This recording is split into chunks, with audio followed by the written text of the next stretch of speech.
Leaving your dog at home should be a stress-free experience for both of you. However, for some dogs, the moment you walk out the door can trigger a genuine panic attack. This is what we call separation anxiety. It's not your dog being naughty or spiteful. It's a true distress signal, a very real fear of being left alone. Imagine feeling terrified every time your best friend leaves the room. That's what your dog is going through. Understanding this emotional response is the very first step toward helping them. It's about empathy, recognizing their fear, and committing to a kind and positive path forward. Many people misunderstand this behavior, often labeling it as bad or disobedient. This couldn't be further from the truth. A dog suffering from separation anxiety isn't trying to punish you for leaving. They are simply overwhelmed by fear and don't have the coping mechanisms to handle being by themselves. Your dog has formed an incredibly strong bond with you, which is a wonderful thing, but they haven't learned that being alone is safe. Our goal is to gently teach them that solitude is okay and that you will always come back. Remember, you are your dog's greatest teacher and their safest harbor. By committing to this process, you are giving them an incredible gift, the peace of mind to feel secure in their own home. Recognizing the signs of separation anxiety is crucial. Many of them can be mistaken for other behavioral issues. The key difference is that these behaviors only happen when your dog is left alone or believes they are about to be left alone. One of the most common signs is destructive behavior. This isn't just random chewing. It's often focused on exit points like doors and windowsills. They might also destroy personal items that carry your scent, like shoes or television remotes, as a way to self-soothe. Another very clear indicator is vocalization. A dog with separation anxiety may bark, howl, or whine from the moment you leave until you return. Your neighbors might be the first to tell you about this one. This isn't just a few barks when the postman comes. It's a continuous, distressed sound that shows your dog is in a state of panic. Setting up a simple video camera can be incredibly helpful to confirm what is happening after you've gone. You should also watch for physical signs of stress. Some dogs will pace relentlessly, walking in circles. Others might drool excessively or pant excessively, far more than they would from heat or exercise. In more extreme cases, some dogs might have accidents in the house, even if house-trained. This isn't a regression in their training. It's a physiological response to extreme fear. Subtler signs can even appear before you leave. Does your dog become clingy, follow you from room to room as you get ready? Do they start trembling when you pick up your keys, panting when you put on your coat? These are called pre-departure cues, and your dog has learned that they signal your imminent absence. They begin to feel anxious long before you've even opened the door. Paying attention to these early warnings gives you an opportunity to intervene and start changing their emotional response before the panic truly sets in. The foundation of helping your dog is to change their association with being alone from something scary to something neutral or even pleasant. We start with a technique called desensitization. This involves getting your dog used to the signs of your departure without you actually leaving. Pick up your car keys. Then just sit down on the sofa to watch television. Put on your coat. Walk to the kitchen to get a glass of water. Take the coat off again. Do this repeatedly throughout the day. The goal is to make these cues meaningless so they no longer trigger your dog's anxiety.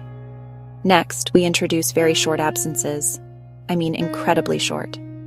Ask your dog to stay. Step to the other side of a door, bathroom door, bedroom door, for just 1 second. Then, immediately return. If they stay calm, give them quiet praise. Gradually, and I mean very gradually, increase the duration. 3 seconds, 5 seconds, 10 seconds.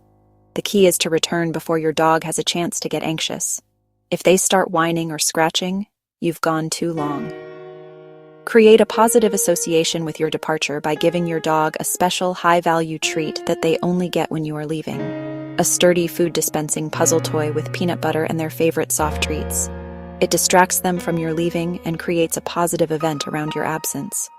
They start to think, oh, my person is leaving, that means I get my amazing puzzle toy. Practice makes perfect, but keep your training sessions short and positive. A few 5-minute sessions a day are far more effective than one long stressful hour. Your dog's emotional well-being is the priority. The goal isn't just to manage the anxiety. It's to build your dog's confidence and teach them that they have the strength to be calm and secure on their own. Dogs thrive on predictability, and establishing calm, consistent routines is one of the most powerful tools in your arsenal. This starts with your departures and arrivals. When you leave, avoid big emotional goodbyes. Don't say, "Be a good boy, I'll miss you so much," in a high-pitched, worried voice. This only transfers your own anxiety to your dog and confirms their fear that something bad is about to happen. Instead, make your exits calm and uneventful. A few minutes before you go, simply give them their puzzle toy and then leave quietly without any fuss. Your returns should be just as low-key. I know it's tempting to greet your dog with massive excitement the moment you walk in. However, this can reinforce the idea that your return is a huge, highly emotional event. Instead, when you come home, ignore your dog for the first few minutes. Put away your shopping, take off your coat, check the post. Once your dog has settled down, you can then greet them calmly with a gentle pat and a soft voice.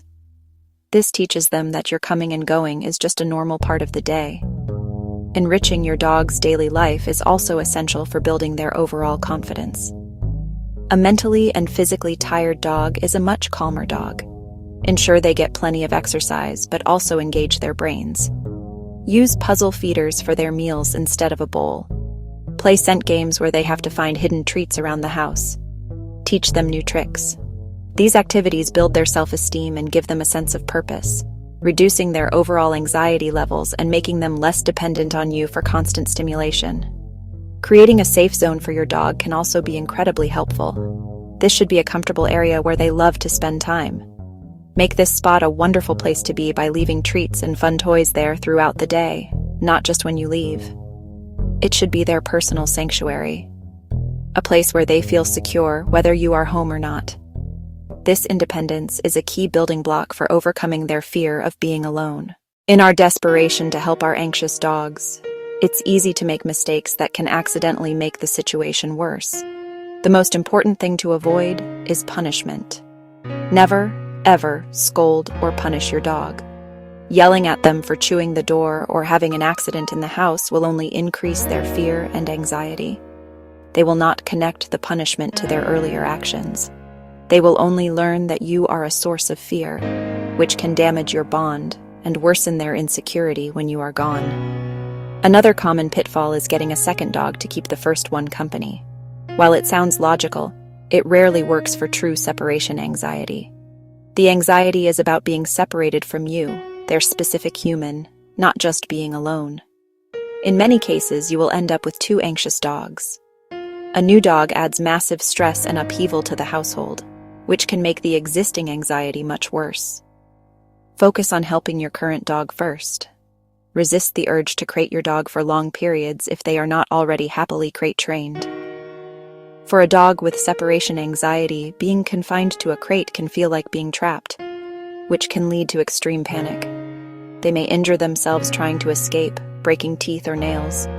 If you want to use a crate, you must first train your dog to see it as a safe, wonderful den through positive association, a process that takes time and patience. It should never be used as a quick fix to contain a panicking dog, as this can be incredibly traumatic for them. Finally, do not flood your dog. Flooding is exposing a dog to their fear trigger for an extended period, hoping they will just get over it. Leaving an anxious dog alone for hours on end will not teach them to be calm. It will sensitize them. It will confirm their worst fears and can lead to a complete emotional shutdown. This is a cruel and ineffective method. The only way forward is through the gradual, gentle, and positive steps we've discussed. Your dog trusts you to protect them, not to push them over the edge. Patience and kindness will always be your most effective tools.